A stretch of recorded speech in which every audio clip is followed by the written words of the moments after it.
Alors, petite présentation de l'Opel Corsa 1 litre 7D.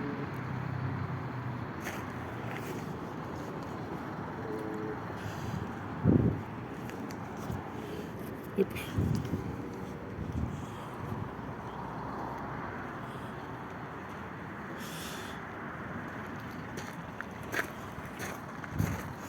Alors ici c'est frotter un petit peu. Là, l'enjoliveur un peu pété ici. Alors, les pneus avant, les deux sont neufs. À l'arrière, ils sont en bon état encore. Ils sont en bon état.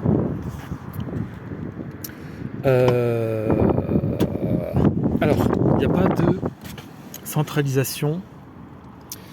C'est pas des vitres électriques, vitres manuelles.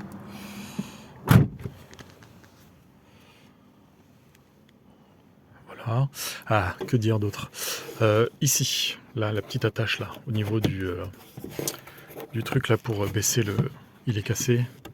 Ici, il tient pas. Pareil pour l'autre. Voilà, c'est une deux portes. Alors je vais la démarrer tout à l'heure, vous allez voir le bruit, enfin il y a des vibrations sur le volant parce que le support moteur trop dur, ça ramène toutes les vibrations sur le volant, mais c'est uniquement à l'arrêt au ralenti. Une fois que la voiture commence à rouler, il n'y a pas de souci. Il y a une petite fuite au niveau du couvre-culasse.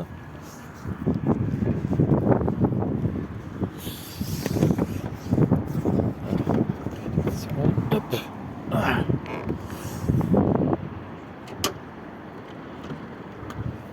Voilà. Alors, le moteur 1 litre 7 diesel, Isuzu. Voilà, c'est là. Là, il y a une petite fuite. Et c'est le couvre-culasse. Hein. Là, il y a 7 vis à enlever pour changer. C'est pas le joint de culasse, hein. C'est le couvre-culasse. Là, ça balance un peu d'huile. Là, on le voit là sur le collecteur. Alors, je l'ai, le joint, il suffit juste de le monter. La distribution, on l'a faite il y a 1 an et demi. Je l'ai faite avec un pote mécano. L'ancien propriétaire a changé l'embrayage. Donc, le coffre arrière, il se ferme. Il se ferme bien, mais il se ferme pas à clé. Parce que le barillet ici, c'est pas le même que les portes. Parce que ça a été changé. Mais il n'y a pas eu le... Donc, voilà, il s'ouvre correctement. Alors ici, il va falloir que je gaine tout ça. Et alors l'essuie-glace arrière, en fait, il marche, mais il balance pas de liquide. Là, ici, la durite, là, elle n'est pas connectée. Et je sais pas où la connecter, en fait. J'essaierai de... Je vais voir. Je vais voir si je le trouve. Mais bon, si je ne l'ai pas trouvé quand je l'ai monté, c'est que...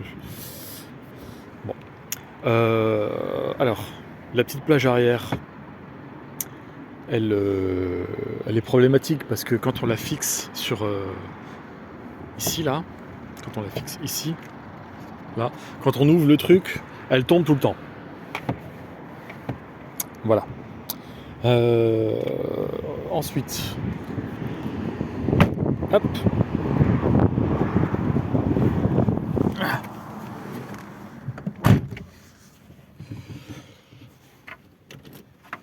Elle a démarré.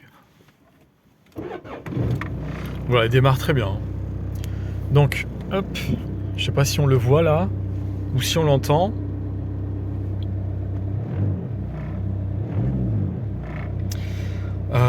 Voilà, il y a des vibrations là dans le tableau de bord. J'augmente un petit peu le régime. Je les sens un petit peu moins. Et dès que je roule, je les sens plus. Mais c'est vrai que ces vibrations, elles sont un peu chiantes au ralenti. Hein. C'est vraiment très désagréable. Il faut changer le support moteur. J'ai pas envie de le faire. Voilà, je vais la vendre comme ça. Voilà quoi.